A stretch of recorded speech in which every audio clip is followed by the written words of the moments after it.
It happens every year around the end of October. Just before dark, a small convoy of trucks loaded to the brim with boats and trailers quietly slips out of the little town of Flippin, Arkansas. While only a couple of 100 miles away, a small group of fishermen live it up on a riverboat in New Orleans. Well, I'm one of those fishermen, and I'd have given my casting arm to know where those boats were headed.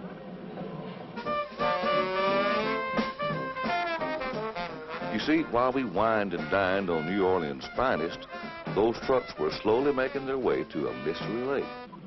A lake so secret, even the drivers didn't know where it was.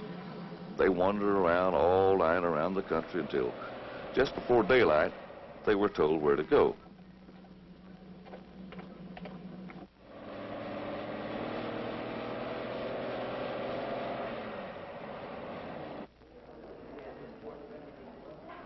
So when morning came and I boarded that big bird, I knew somewhere in this country a boat was being unloaded just for me. Of course, I was only one of 30 fishermen on that plane, and each of us had to work just as hard to get here by either winning one of 6 major fishing tournaments or finishing very high in the overall standings. That gave us the right to go to this mystery lake to see who was the most versatile, the most adaptable, or just a plain bass fisherman of 1975. Well, that's the whole idea behind the Bass Anglers Sports Society's annual Bassmaster Classic.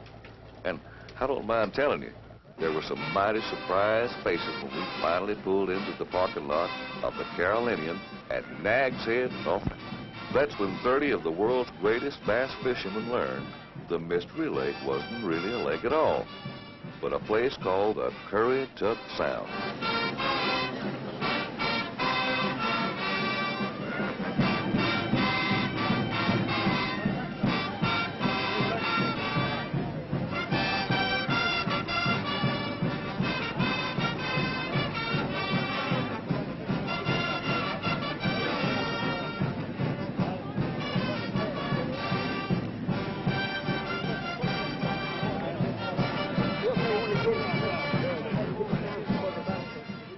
As if he hadn't done enough already, Ray Scott, head of Bass, wanted to make sure no one had to lug around more gear than he needed.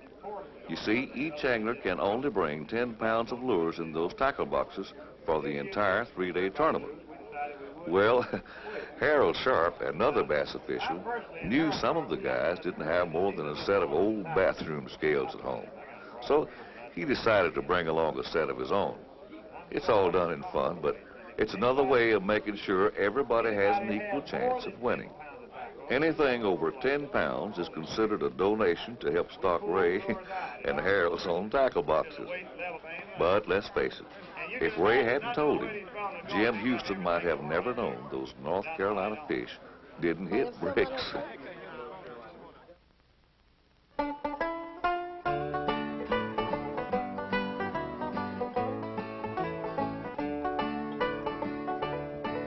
I was born and raised on the river.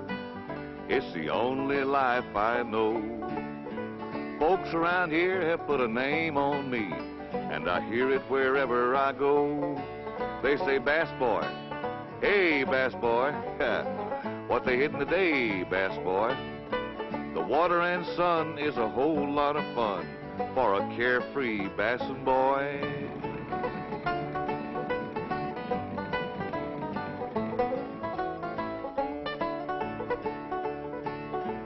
I've been practicing all year long. The classic has just come around. Long distance operator, give me my sweet mama. I'm calling from Currituck Sound. They say, Bassin' boy, yeah, Bassin' boy. You made it to the classic, didn't you, Bassin' boy? Ain't gonna be no rest, 'cause you're up against the best. Now just hang in there, Bassin' boy.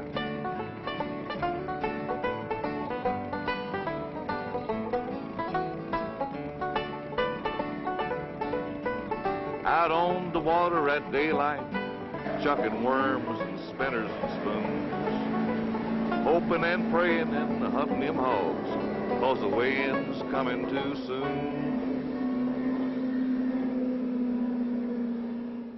The camera crew's always late. My big chance to get on film with a fish, and y'all show up 5 minutes late. Well, as you can see, the Currituck Sound turned out to be a fisherman's paradise. Everybody was catching bass. In fact, you hardly had time to scratch your back before a nice-sized fish would take your bait.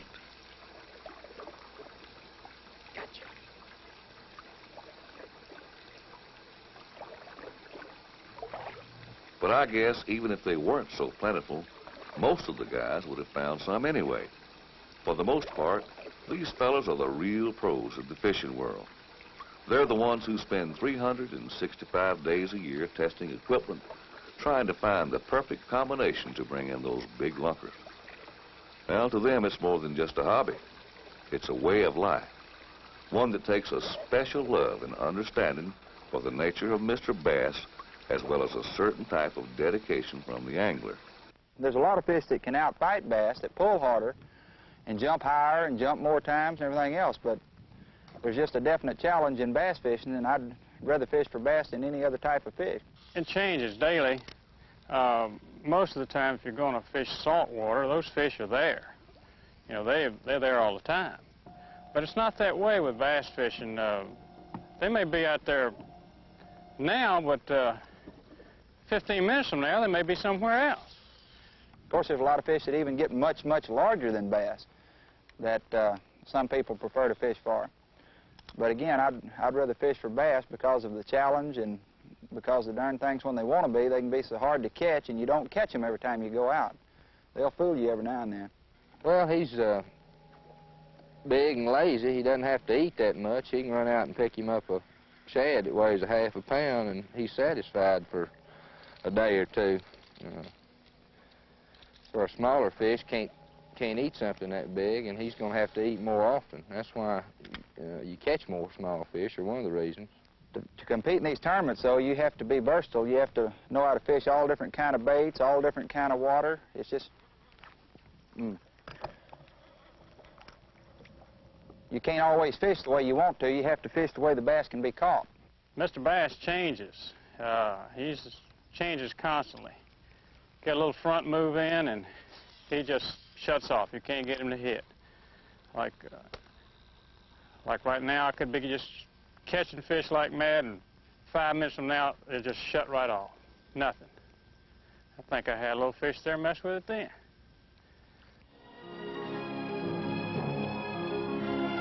There are several things that make the Currituck Sound different from an ordinary lake. The whole area is part of what the North Carolinians call their Outer Banks, a thin strip of land that separates the Atlantic Ocean from the inland waters, or as I would put it, separates the surf fishing from the bass fishing. The Sound has a lot of open water, but there are plenty of little bays and canals to hide in. The biggest surprise to me was the depth. 5 feet was just about the average, with an occasional drop off to 7 or 9 feet.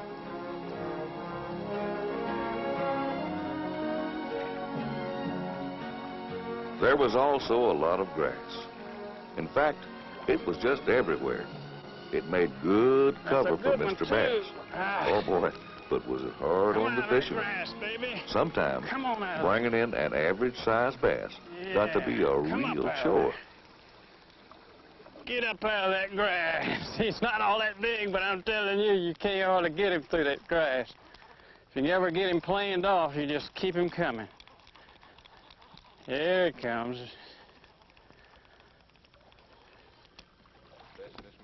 Yeah, that's a little bit better.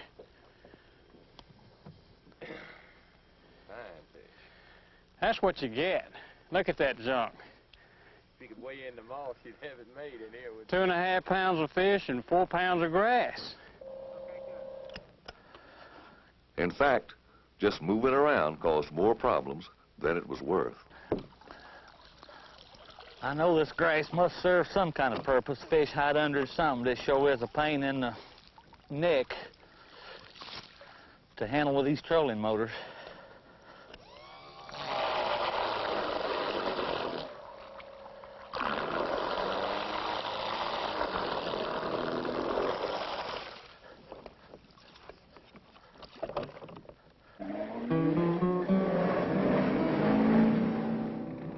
Bass boys had devised something a little different for this tournament called the drive-in weigh-in.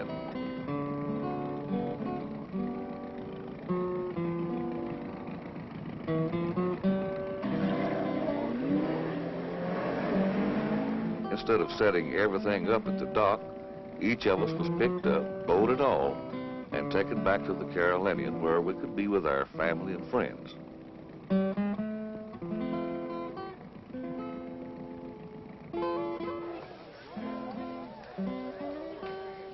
Well, it wasn't long before Jim Houston showed up with a nice limit of fish, including a 6-pound, 12-ounce lunker that turned out to be the largest fish of the day. Jack Haynes of Louisiana followed not too far behind with a second 8-fish limit. Then it was Tom Mann's turn. He had 21 pounds, 11 ounces of fish, enough to take an early lead.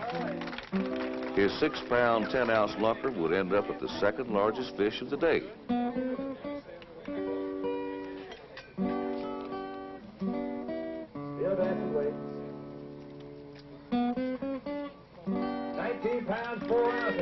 Contender for the lead today. Well, limit after limit soon followed. In fact, out of 30 fishermen, 25 would show up with 8 fish totals. 224 bass would hit those scales. More fish than were caught in all 3 days of the 1972 Classic. Near the end of the day, just 7 pounds separated the top 13 places. It looked for a while like it'd be one of the closest tournaments ever. That is, until the only North Carolina native in the bunch showed up with more weight than he could carry. Paul Chamblee is an insurance agent from the nearby state capital, Raleigh. He hadn't fished a sound in several years, but just the fact that he'd been here at all made him a heavy favorite. There were plenty of worried looks as his 25-pound, 11 ounces of pure bass hit the scales. After adding 6 more ounces for live fish, Paul would take a 4-pound lead over second place Tom Mann. Nice little lead, but with fishing like this, it's still a very close tournament. Anybody from the state in which the Classic was held has ever led the tournament.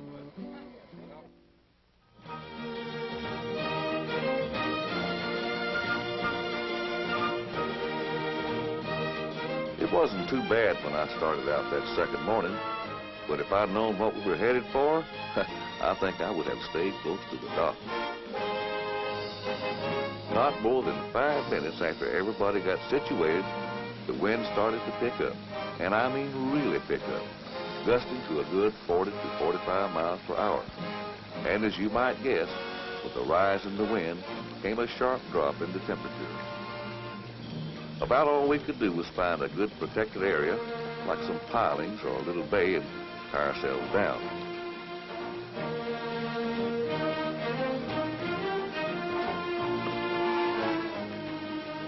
Moving around was just out of the question, except in some of the little canals that ran through the area.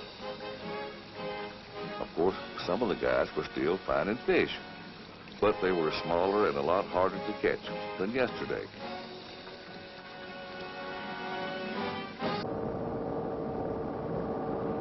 When that first batch of guys arrived at the dock, you could tell things hadn't been all roses out there. On the whole, it was a tired, cold, disappointed bunch of fellers that came straggling in.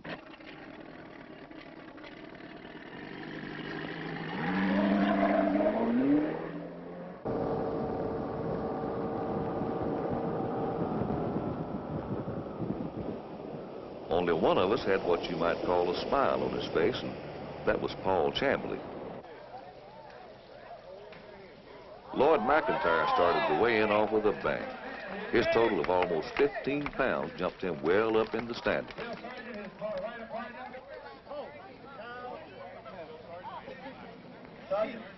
But a lot of the guys who finished real high the first day almost wiped out the second.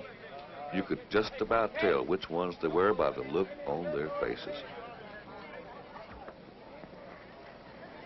That made Paul's catch all the more important.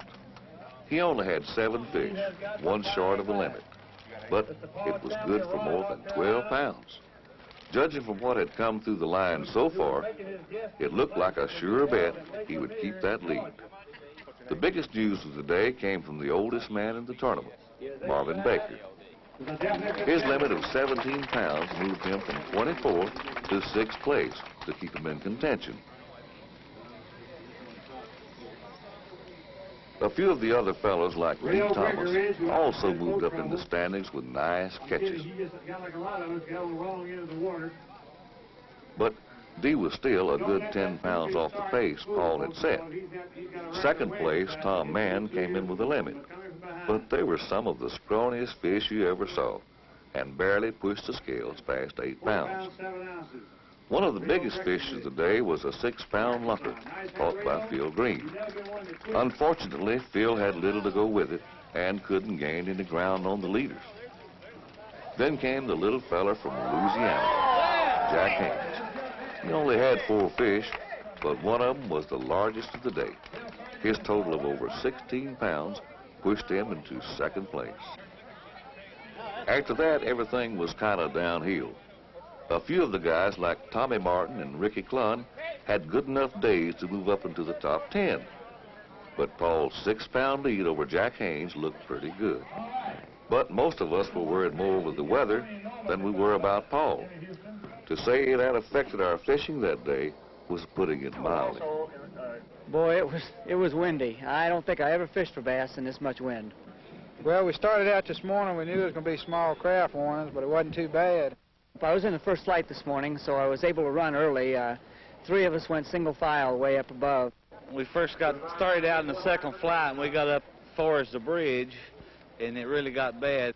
The wind got up about 20 miles per hour more than what it was blowing in just a matter of a few seconds. I mean, it really rolled in. That's some of the heaviest seas that I've ever been bass fishing in. It was rough. I think it was gusting up to about 40, wasn't it? At 40-mile-per-hour winds. I never could get to where I wanted to do any fishing. Oh, it was terrible. I didn't get to go to, but one of the places I wanted to fish today. The waves was in there about 6 or 7 foot high in where I was fishing, and the fish I caught yesterday, I just simply couldn't fish. We just sort of hung around and tried to find some protected areas, but it was miserable even in that type place. You know, the windy points were a big pattern for me the first day, but if I couldn't get there. I couldn't get to my regular place, so I took the first alternate that I had. The wind blew so hard that I had a couple of places up there that I'd been fishing, and I just couldn't find them. I lost the biggest fish that I've ever seen in Currituck Sound, a good 10 pounds. The wind cost me 1 good fish, about 4 to 5 pounds. I caught all 3 of those fish in one little old area about, maybe a half an acre wide. I didn't do any good at all, and I had to just completely change to come up with what few fish that I did catch. All in all, a good many fish came in by past tournament standards. The trouble was, yesterday's 2nd through 6th place fishermen all had bad days. In fact, 3rd place Bill Dance didn't catch a single fish. No question What about did it. you attribute to your failure today? No fish. I don't know if you can go out there. Listen, you caught 50 bass the first day. Now, you tell me how anybody, what did you do all day? I stayed out of the wind as much as I could. We got a pretty good tour of the canals. Ray Scott provided entertainment for us every night, trying to keep our minds off things.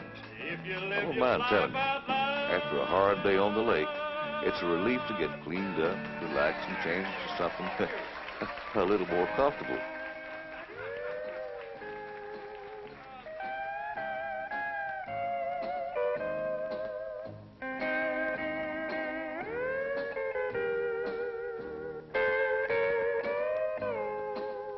Some of us got a little carried away and tried to steal the show from the more accomplished stars, like Lonzo and Oscar.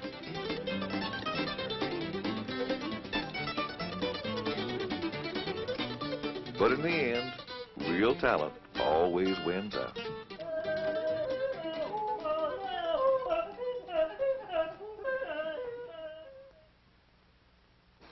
Well, the weather did change that last day.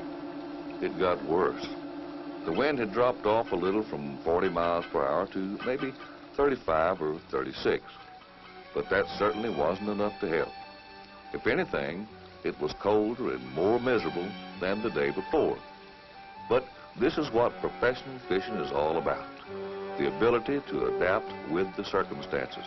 The patience to find fish when the average angler would just go back to bed.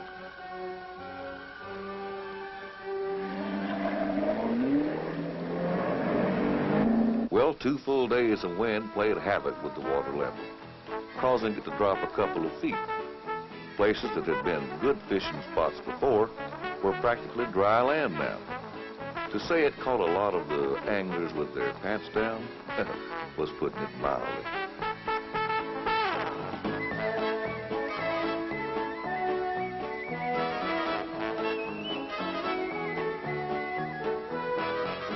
The big water was still too rough to cross, so the only thing we could do was to go back to the protected areas, the boathouses, coves, and canals, and just fish our hearts out. This year's Bassmaster Classic is a winner-take-all tournament, and second place means about as much as dead last. Just the thought of it really made us work up a sweat, trying to find the right combination for that big payroll. Once in a while, someone would catch a small one, but on a day like this, even popcorn were worth their weight in gold.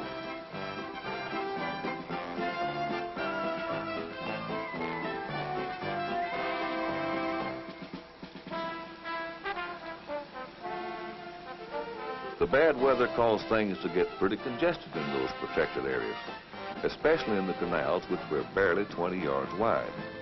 They twisted around so much, you often didn't know anybody else was there until you were right on top of them.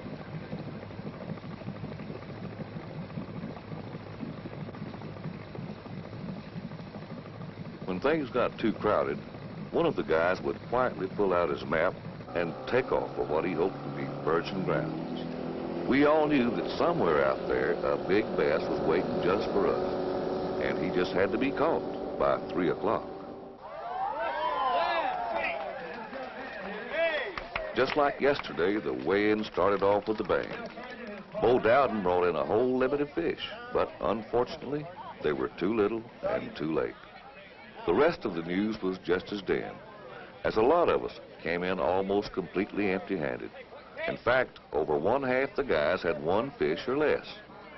The few who did have fish couldn't even match Paul's second day total. Things started to change when the old Texan Marvin Baker arrived on the scene with the second and last limit of the afternoon.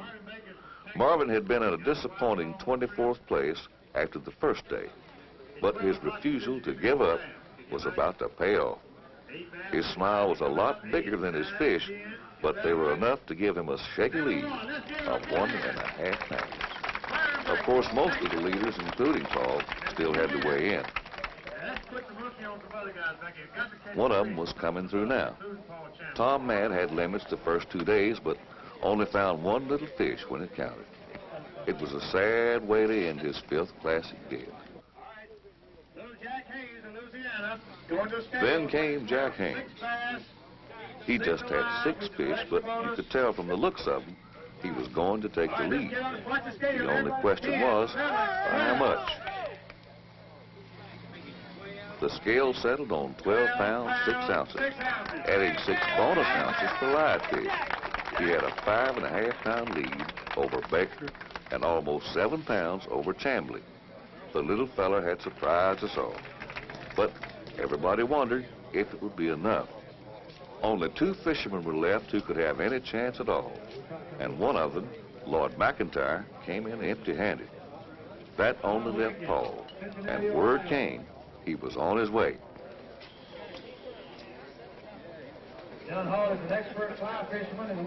It wouldn't take much to give him the tournament. Even one good lunker could do it, but nobody knew how well he had done.